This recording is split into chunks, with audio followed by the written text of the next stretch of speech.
What's up guys, welcome back to another video. It has been quite a long time for those of you who follow me, but today guys I've got some information about the PS5 jailbreak. Now there is a lot of things that's been going on, but I'm going to catch you up a little bit on what's happening right now. As always guys, let's start on HackerOne to check the hacktivity. So guys, about 7 days ago, of course, theFlow, Andy Nguyen, has gone ahead and received another $10,000. If you want to look into this in detail guys, of course all the links will be in the description. You guys can go knock yourself out.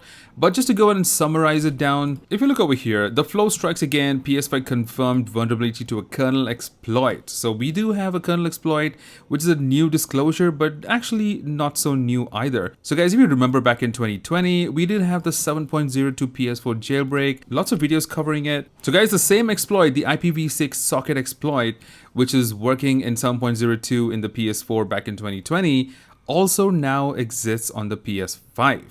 Now that is what is the old, which is now new on the PS5, and Andy Nguyen specifically mentioned this vulnerability has been reported by me for the PS4 2 years ago when the PS5 did not even exist.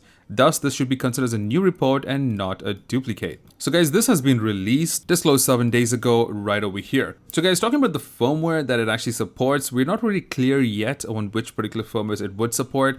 However, the BDJ exploit that we talked about recently in some of my old videos, it did have its vulnerability up till 4.51. However guys, Flow reported this vulnerability to Sony on January 5th, 2022.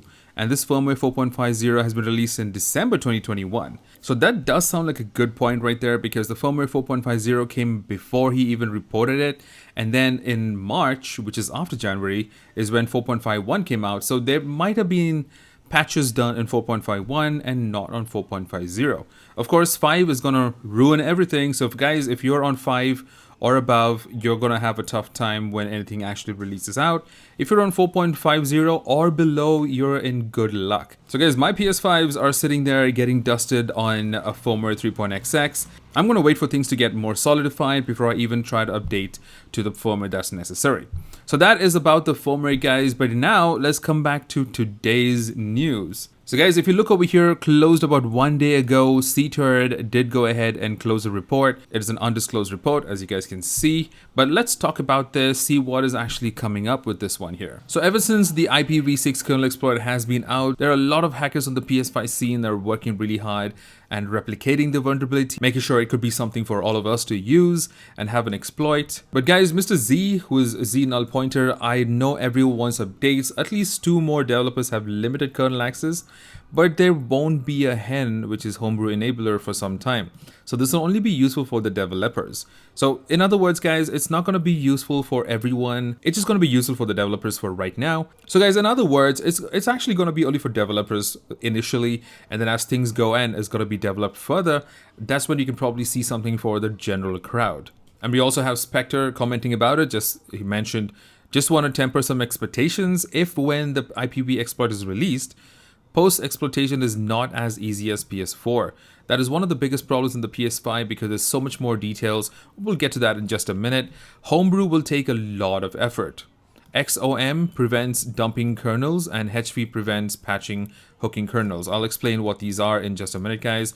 It's mostly only to be really useful for devs, just as mentioned. So coming to what XOM and the HV actually is guys, the hypervision of the PS5 means applications run on some virtual machines. So it actually works in a virtual kind of a way. So XOM basically is execute only memory, which prevents from reading and also dumping, and also reverse engineering is not really going to work because this is how the normal program memory is, and then it works from the XOM, which then cannot see what is inside it, and it's going to be really tough in order to go ahead and reverse it back or read it or even dump. So overall guys, it's still in early stages. I know we've been having updates and I'm going to keep going ahead and making more updates guys. We're in update number 3 and let's just see how many more updates we have before we go ahead and get a nice PS5 jailbreak, which I'm very thrilled and excited about.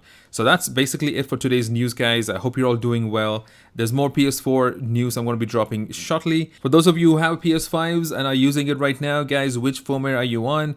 Are you waiting for a jailbreak, or are you actually playing some of those juicy titles out on this PlayStation subscriptions? Let me know in the comments and I will see you guys in the next video. Cheers and happy gaming guys. Bye bye.